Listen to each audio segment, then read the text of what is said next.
గుంటూరు జిల్లా మంగళగిరి చినకాకానిలో 100 పడకల ఆసుపత్రి నిర్మాణానికి మంత్రి లోకేష్ శంకుస్థాపన చేశారు.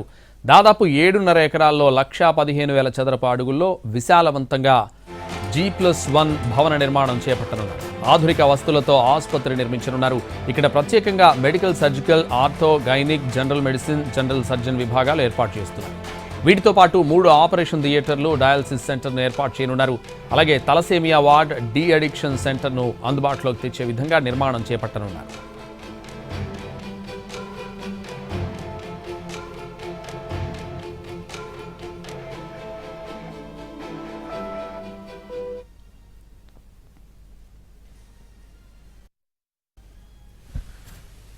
గౌరవ ముఖ్యమంత్రి శ్రీ నారా చంద్రబాబు నాయుడు గారు ప్రతి నియోజకవర్గాల్లో 100 పడకల ప్రభుత్వ ఆసుపత్రి కట్టాలి అని ఒక నిర్ణయం తీసుకుంటాం జరిగింది. దాంట్లో భాగంగా 2వ కేబినెట్ మీటింగ్లో మంగళగిరి కోసం ఈ హాస్పిటల్ కూడా కేటాయిస్తాం జరిగింది.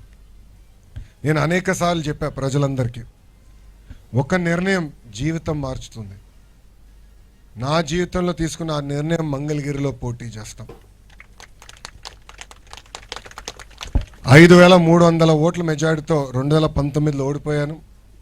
ఆ రోజు నుంచి ఒక పట్టుదల, కసితో నేను పనిచేసి ప్రజలకి దగ్గరయ్యాను. ప్రజలందరూ నేను ఒకటే కోరాను, నేను ఏ మెజారిటీ అయితే ఓడిపోయానో దాని పక్కన ఒక 0 పెట్టి నన్ను గెలిపించండి. మీరు ఎంత ఎక్కువ మెజారిటీ ఇస్తే అంత కొండంత బలం నాకు అందుతుందని ఆనాడే నేను ప్రజల్ని కోరటం జరిగింది. ఆంధ్ర రాష్ట్ర చరిత్రలో ఎప్పుడు రాని విధంగా 91,000 మెజారిటీతో నన్ను గెలిపించి శాసనసభకి మంగళగిరి ప్రజలు నన్ను పంపించారు.